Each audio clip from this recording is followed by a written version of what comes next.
乾坤莫山在，仰天长叹路漫漫，前生今世本无奈，常怀一笑红尘外，难道糊涂自由在？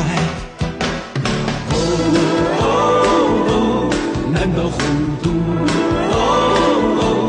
又在？难道糊涂山在？又在山在？风花日月天地转，人间沧海成悲哀，是非恩怨何处断？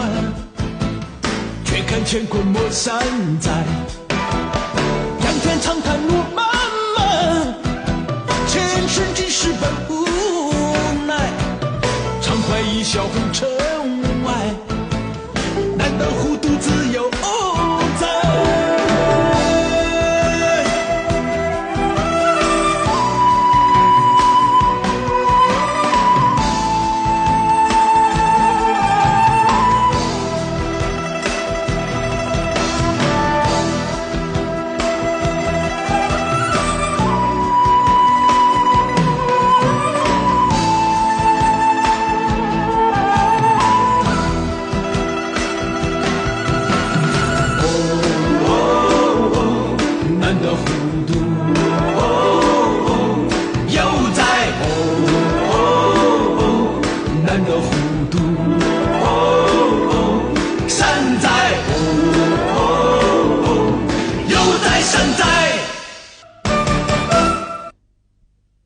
听我说，高相兄，我生下来就这毛病，见不得不平事，见了嘴巴就想说，笔头上就想写，就想画。哎，我也想开了。吴子坤肯定是得罪了，可是我一不偷，二不抢，他吴子坤又能奈我何呀？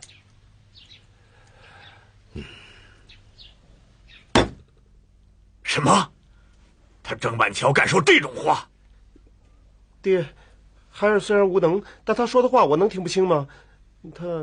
他还说，还说什么？你统统给我讲出来！他说你收着点儿，想想你这个知府是怎么当上的。放肆！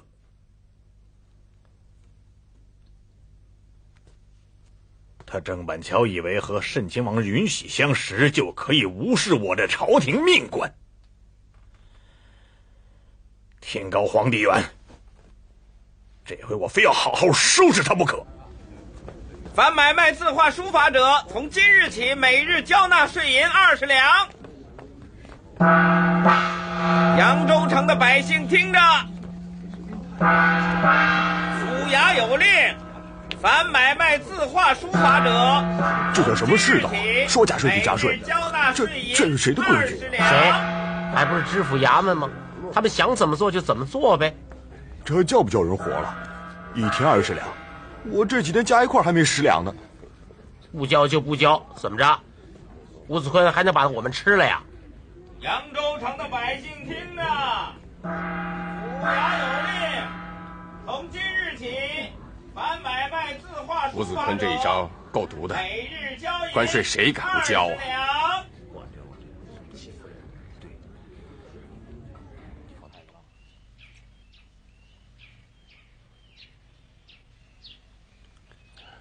世道大师在临终前还说你和一姐的事，他不该写那首词，总觉得有些对不住你啊。不，板桥多亏大师那首词的提醒啊，要不永难自拔。板桥终身不忘。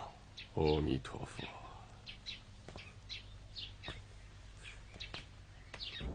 大家看着啊，这些都是抗税的，以后谁要是敢抗税，以他们为例。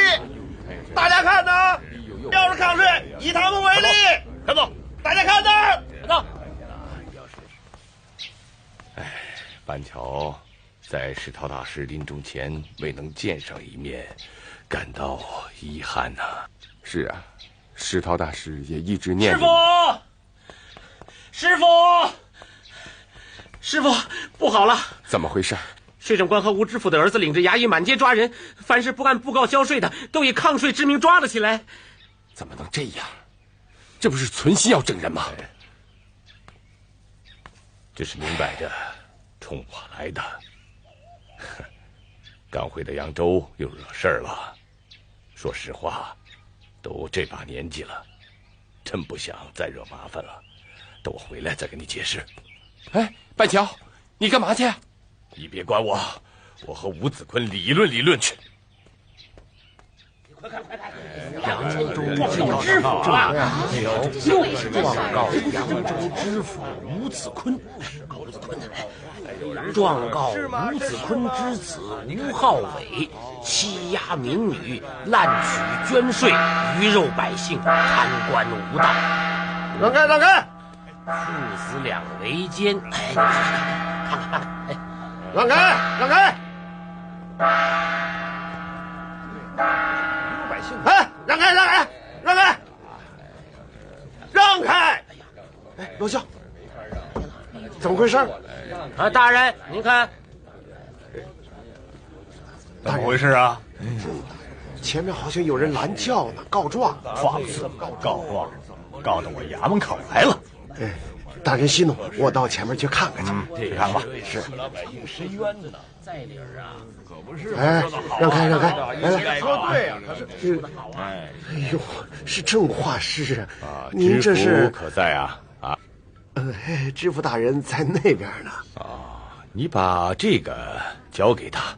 哟，这个我啊，没事，把这个交给他。哎，好。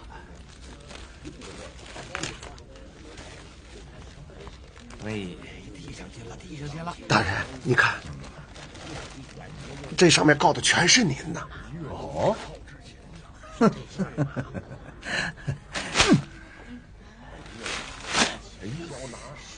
好你个郑板桥，我没去找他，他却自己送上门来了。去，告诉他，就说文老爷在这等他多时了，不管3七21，先以扰乱公务罪当众打他20大板再说。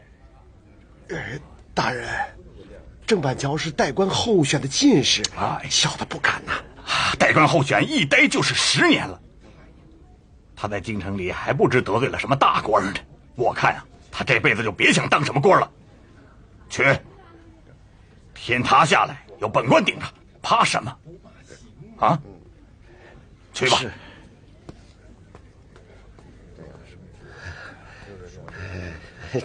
这个郑画师啊，小的实在没法子给吴大人传话。他说在这等候你多时了。我说郑大人呐，有什么不顺眼的，那就忍着点儿，别跟姓吴的计较，他正逮不着你的把柄呢。你要是再不走啊，他要晓得当众打你20大板呢。小的实在不敢，求您给小的留个饭碗吧，求求您了啊！好，你是一个说得过去的好人，这个我知道。啊，你呢去告诉他，他今天要是敢在这儿打我20大板，总有一天我郑板桥也要在这儿当众打他50大板。哎呦，郑大人，别呀！别怕，你去告诉他。好。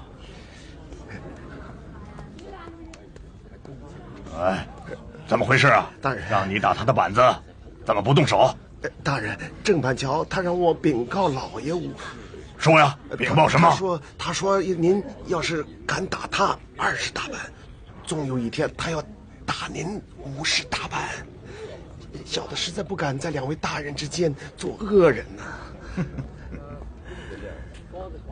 那好吧，本官就亲自动手。来人呐，在！这个狂徒扰乱公务，给我重责20大板。正。让开！让开！让开！让开！让开，让开，让开！过来！是啊。哎，你们打！哎呀！哎呀！他们真你这个贪官呐！郑大人就说句讨饶的话不就得了？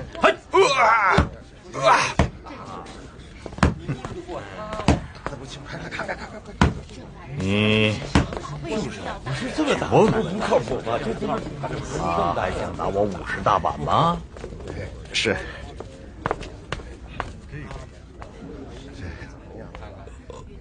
知府大人让我问你，还想打他50大板吗？哟，你这个贪官，听着，我送你一首诗吧。知府着服为半年，庶民百姓泪连连，苛捐多，汉吏多，贪官造孽到哪天？你反了！你反了！郑板桥当众辱骂朝廷命官，带头抗税，公然对抗朝廷法令。来人，在收监囚禁。走，牢里去了，就进牢了呀！你是不是？什么？板桥被抓进牢房了？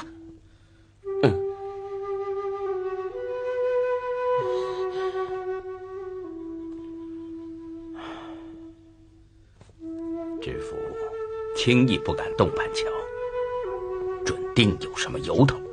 是啊，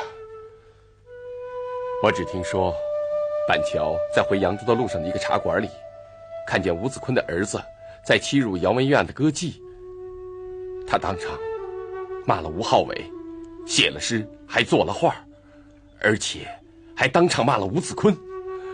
我想这事儿就是从这儿开始的。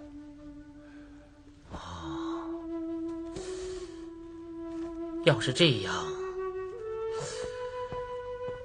用银两是赎不回板桥的。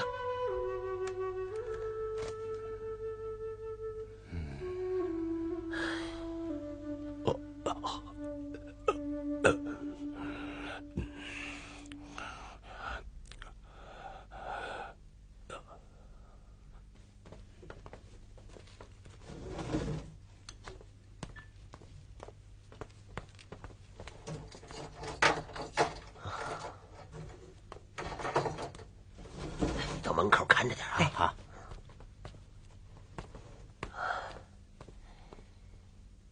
张先生，张先生，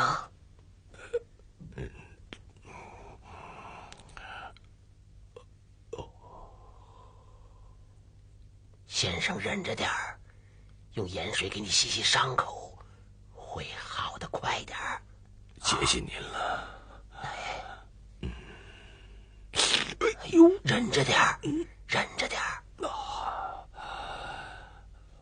这银子，看看情况再说吧。啊，哎呀！这什么风把2位大财主给吹来了？是的，二位请。坐。知府大人，我们兄弟今日拜见来得仓促，没带什么见面礼，您看。哎，一家人还客套什么呀？是为郑板桥来的吗？知府大人也知道我们和板桥他们之间的关系，话就不用多说了吧。那是当然，那是当然。既然你们看得起我吴子坤，那我子坤也就实不相瞒。哎呀，板桥这案子呀，麻烦大了。啊？为什么？我若是定他一个领头抗税的罪名，那就得照大清的律例，是要发配边疆的。啊，这。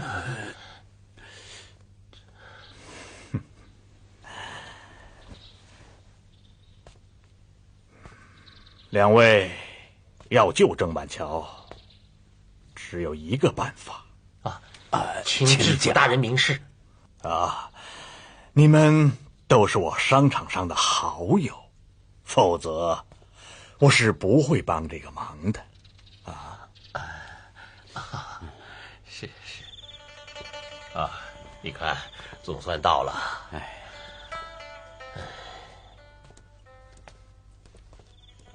哎，世慎兄，快一点啊！来了，别急怎么样啊？世慎兄还行吗？还行啊，还行。总算到扬州了是啊，也不知板桥他怎么样了。是啊，我们快进去吧。快走吧，走吧。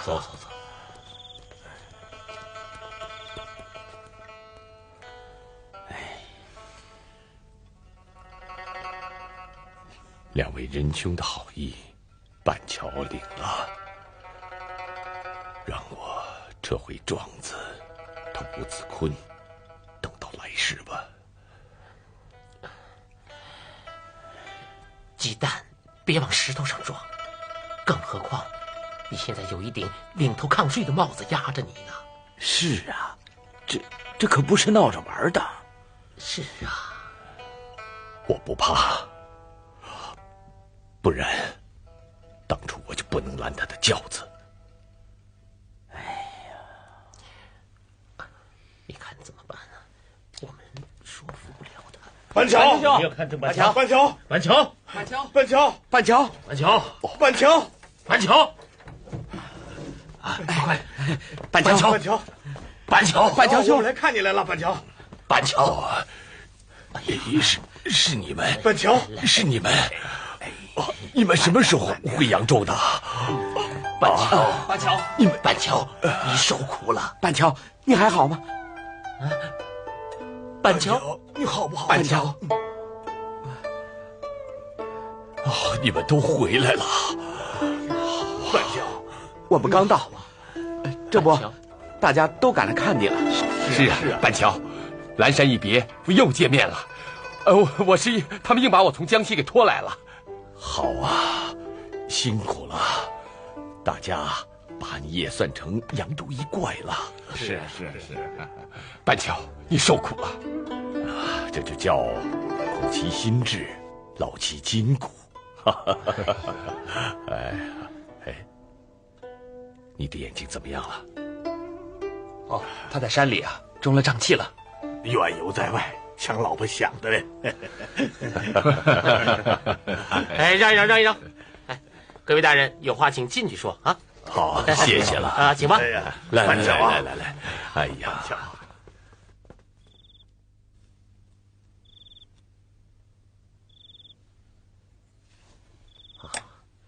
大人，您看，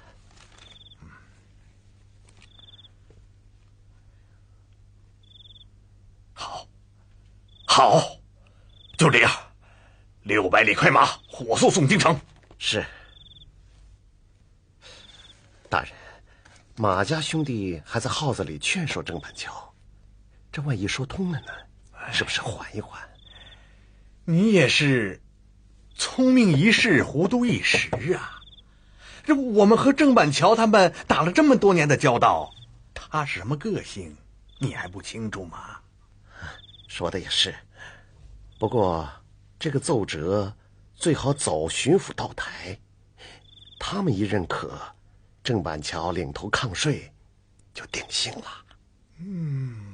好，你这个主意好啊！这万一要是出个什么差错，这板子怎么也不会打到我吴某的身上来呀！你快到库房取出2000两银子来，明天一早我就到金陵去打点。大人，行会怕是？你以为我就那么傻？啊？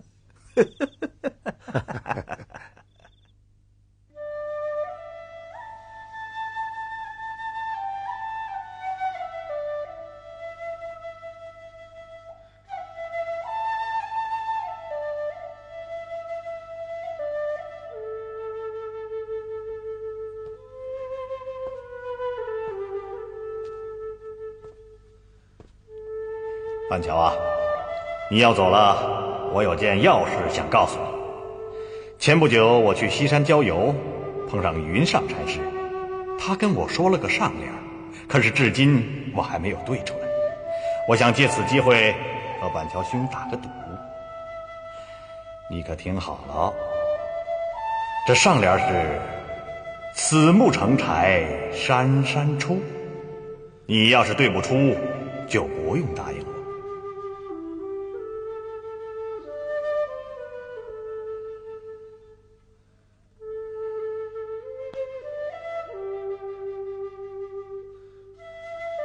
此木成柴山山出，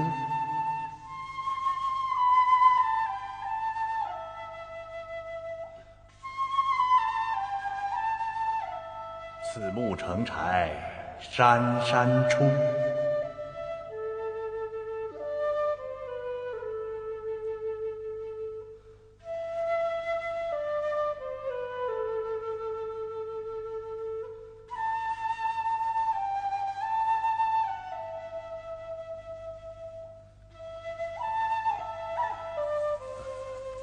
此木成柴山山出。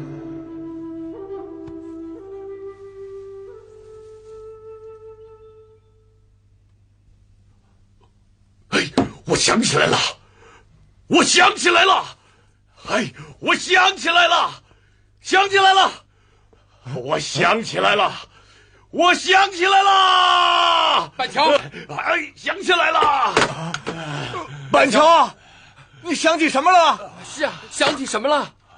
想起来了，想起来了，10年了，我终于找到答案了。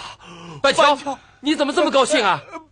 板桥，板桥，王瞎子，王瞎子，王瞎子，你就是我的福星啊！10年了，10年了，子琼他考我，他考我，今天我终于找到答案了！哈哈哈哈哈！板桥，怎么回事啊？别光顾着自己高兴啊，也给我们说说，给我们说说呀！板桥，什么子琼啊？你跟我们说说。哈哈哈哈！子琼，怎么我没跟你们说过吗？子琼他就是慎亲王，就是云喜亲王啊！10年前，他给我出了一个上联：“此木成柴山山出”，他逼了我整整10年呐！今天，这个该死的下联终于让我给对出来了！哈哈哈哈哈！你快说，那下联是什么呀？快说呀，快说呀！是啊，怎么对的？快说呀！他的上联是“此木成柴山山出”，我的下联是“因火为烟西西多”。好啊，妙啊！我为烟之左，因为烟之右，西西叠出一个多，对仗工整，这奸韵优雅呀，其实真是落落大方。对呀，哎呀，真是奇对一绝呀，奇对一绝呀！是啊，妙啊！慎亲王，他没有难倒我。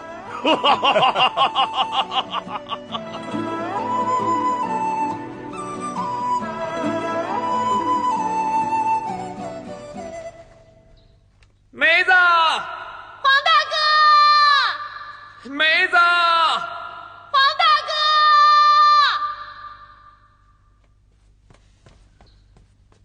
小姐，小姐，怎么？您吩咐奴才办的那件事儿，奴才全办妥了。哦，怎么样？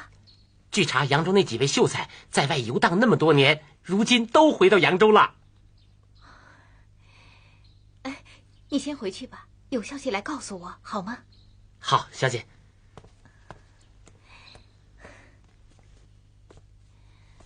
小姐，钟大人到。女儿。爹，哎，您坐，爹。你看，这是刚刚送来的帖子。怎么，又是来求婚的？梅子，我的好女儿，你知道是谁家的公子吗？这是左丞相家的三公子啊！管他什么左丞相右丞相的，哼，跟我有什么关系啊？梅子，你今年多大了？你盘算过没有？爹，女儿已经跟您说过了，终身伺候爹爹，这辈子我谁也不嫁。这可是你说的。要是扬州那个黄先生要来求亲，你会怎么样呢？爹，你说的可是真的？你不是说谁也不嫁吗？这么多年过去了，你的心思还在他身上。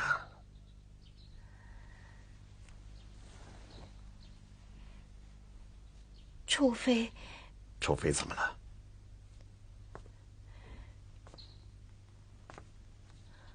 除非他亲口说不要女儿了。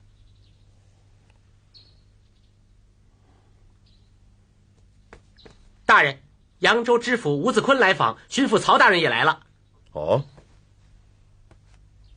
他在何处啊？正在前花厅等候。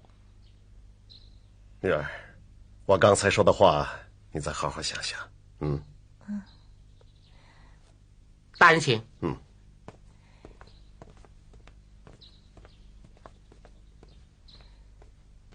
扬州来的。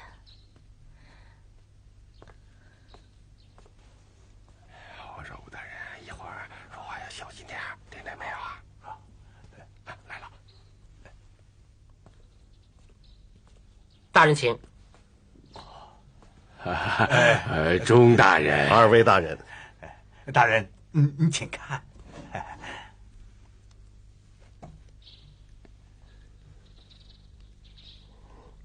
你们这是干什么？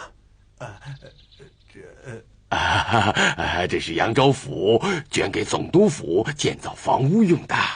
对，是。捐赠给总督府的，应该抬到总督府去登记造册。抬到我个人的私宅，干什么？抬走啊！抬走，快！钟大人，子坤有急事赶来金陵，也是我不好，自作主张就把他直接带到府上来了。什么急事啊？二位坐下说。奏折。大人请看。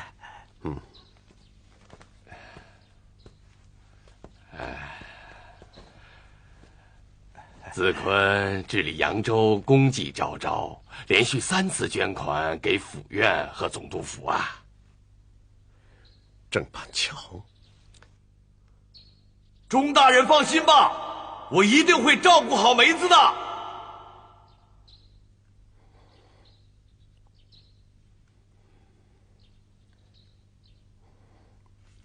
这是两码子事，捐款归捐款，案子归案子。你们是想让我把这个案子上报给皇上？是，下官的府院已经盖了大印，总督府的印章一盖，就可以报送皇上了。是啊，曹大人既然盖过印，本案一定就是核实过了。查过，不查怎么会盖印呢？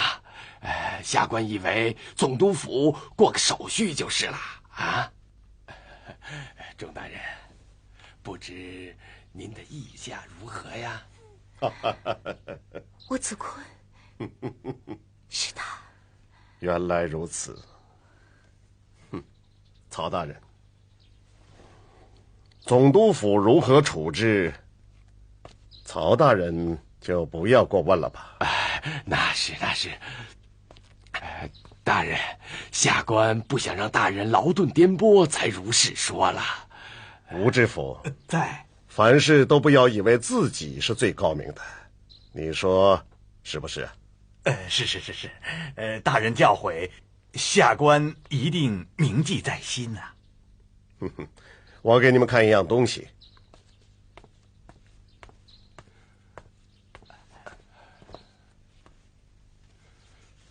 他发现了什么呀？是不是我给你送的东西被他发现了？不会啊。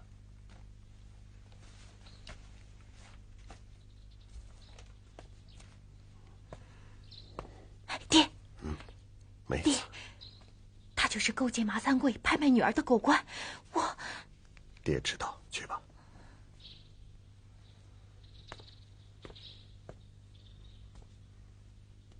这些都是扬州地方上的名人名流告发吴子坤的状信。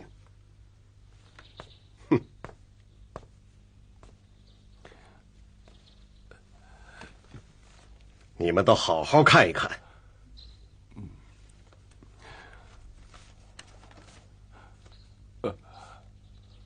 扬州知府私卖官盐，逼良为娼，苛捐重税，哪一条都够得上死罪的。曹大人，你说这案子是接还是不接呀？大人饶命啊！大人，好吧，大人，曹大人，我看郑板桥一案既不审理也不奏报，是在情理之中的。郑板桥是代官候选，又是扬州的名流，牵一发而动全身。我看你还是快回去，把郑板桥和其他被抓的人无罪放了才是。这个屁呀！放人不就是了？哎呀，大人，你不知道郑板桥的厉害呀！这请神容易送神难呐，我就是给他磕3个响头，这想送也送不走啊！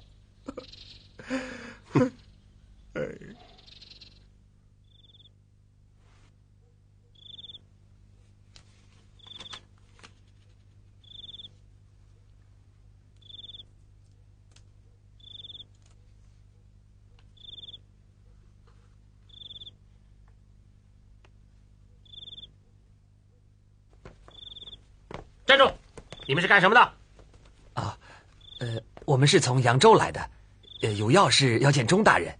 都这么晚了啊，请转告一下，我们都是他女儿的老朋友了。是，好，是，跟我来吧。好，走。大人，扬州来了几位书生，一定要见您，说是梅子小姐过去的朋友。好，有请。这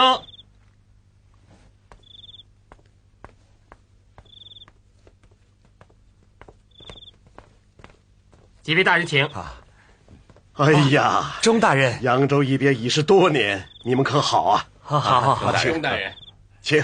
好，如果我没有猜错的话，你就是黄慎。猜中我女儿对子的，你就是一个。哎呀，大人记性过人，晚生佩服。请坐，请坐。请。上茶。各位，请用茶。谢谢。先生，请用茶。好。先生，请用茶。这位先生是？福建按察使李玉红之子李方英。李方英，了不起啊！蓝山一事轰动朝野。你如今，他已经弃官返乡了。在家吟诗作画，消磨时日。不，人各有志。你在狱中所画的《齐鲁青燕图》，老夫特意珍藏在此，请看。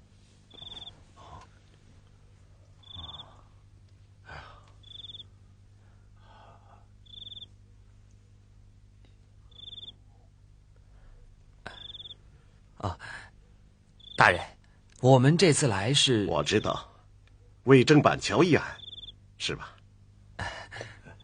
是的，是啊。你们晚来了一步。白天，扬州知府来找过本官。啊，这，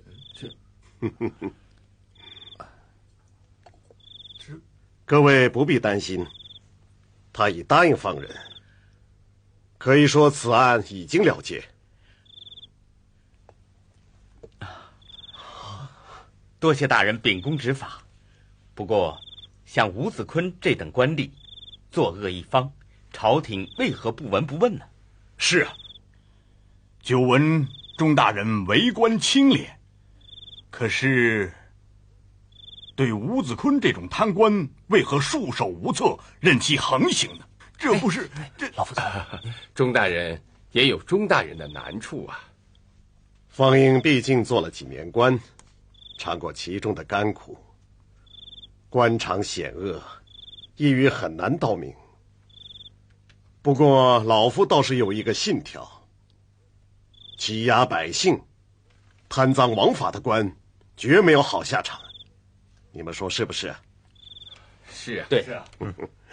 总之，说得对，请大家放心，板桥马上就会出狱，否则你们可以再来找我。太好了，多谢，那就多谢钟大人了。我们告辞了。黄先生，请留步，老夫有话要跟你说。真是扬州来的画师？是的，你没有看错吧？没看错，小姐。黄先生，怎么说呢？老夫只有一个小女，也许黄先生不知道。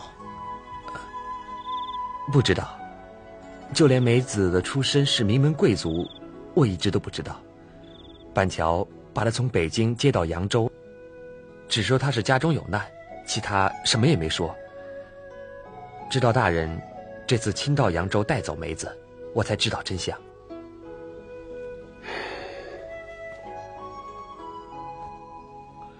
自古就有门当户对一说，黄先生，你说是不是？虽说黄先生救了我家梅子，我会用其他的办法来感谢黄先生的。但若让梅子嫁给先生，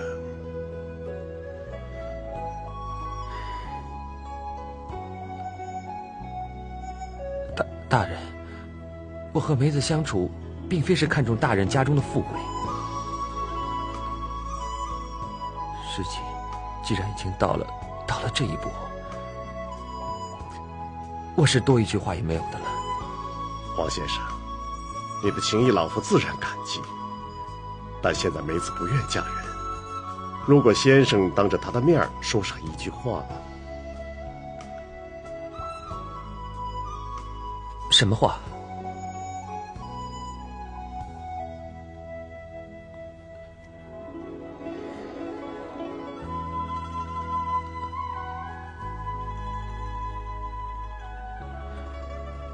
劝她嫁人。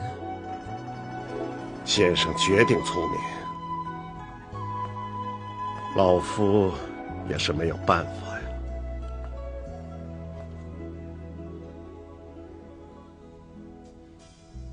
好吧，钟大人，我答应你劝她嫁人。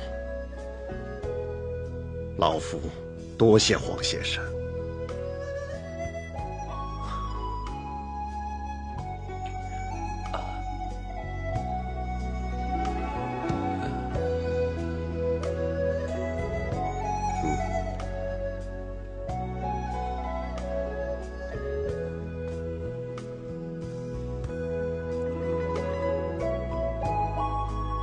哥哥心上有妹妹呀，妹妹心上有哥哥。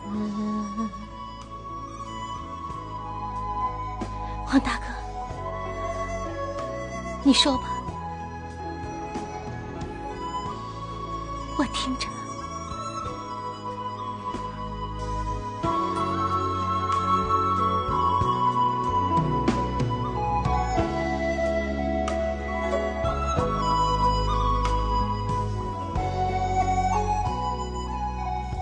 妹子，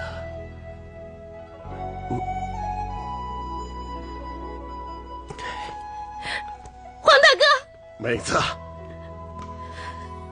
他已经对我说过了，他希望你嫁人。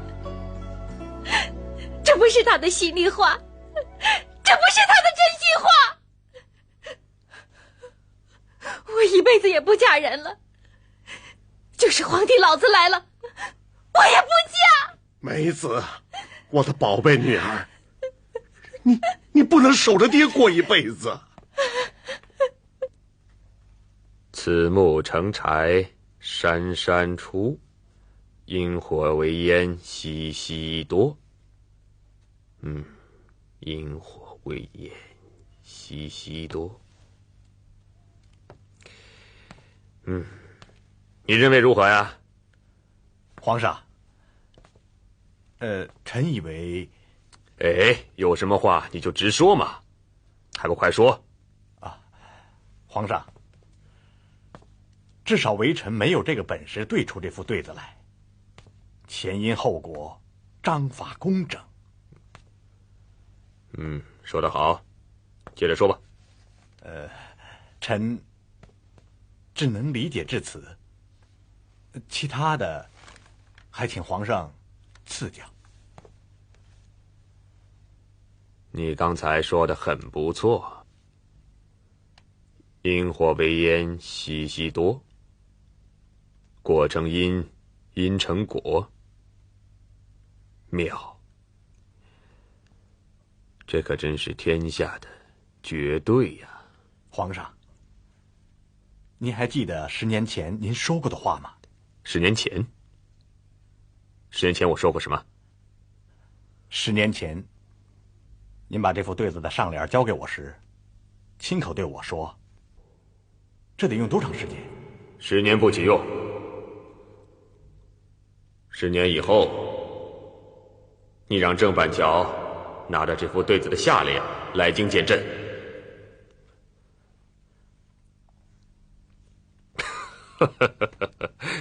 皇叔，你的记性好得很呐！你不提起，朕哪会想得起这件事情？怎么？那个10年前的进士郑板桥，到今日还没有任职？没有啊。是不是吏部疏忽了？好，传旨，着吏部安排郑板桥立刻到任。臣遵旨照办。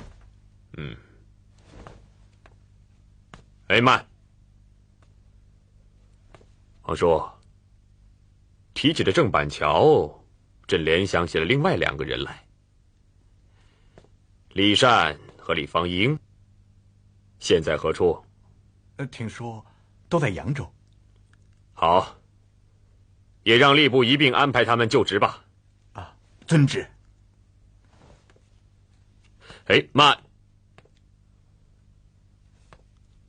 皇上您让吏部把他们安排得远远的，省得给朕添麻烦。遵旨。板桥仁兄并其相识的画友妙对收到并鉴赏10年一对天下诗坛绝世一桩，经绝之道亦是无双，详情到京再续，不赘。皇上下旨，吏部安排你上任呢。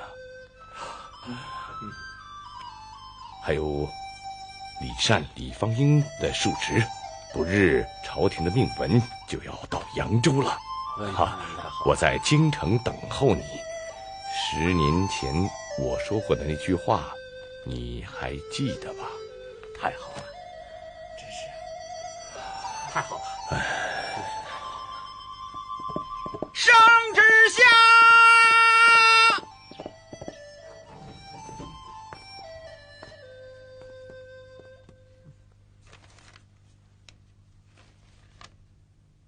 扬州进士郑板桥，南书房行走如意馆，辞臣李善，原蓝山县令李方英听旨。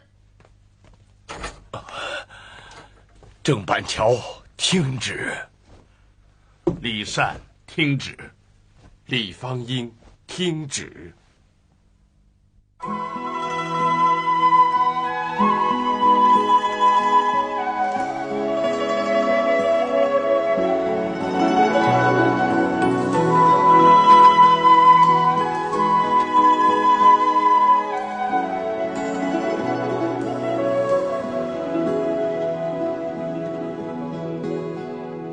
相识本是缘分，相知不容易，何必在乎爱与恨？留下一段真情，彼此都有缘，天长地久才是真。相爱相随到老，陪伴度一生，岁岁月月情更深。经过多少坎坷艰辛的旅程，有那风吹过一分。今生难得有情人，能知我心的伤痕，抚平我忧郁的苦闷。今生难得有情人，给我快乐和安慰，让我陶醉不后悔。春去秋来有机会，珍惜永久的依偎。今生难得有情人，今生难得有情人。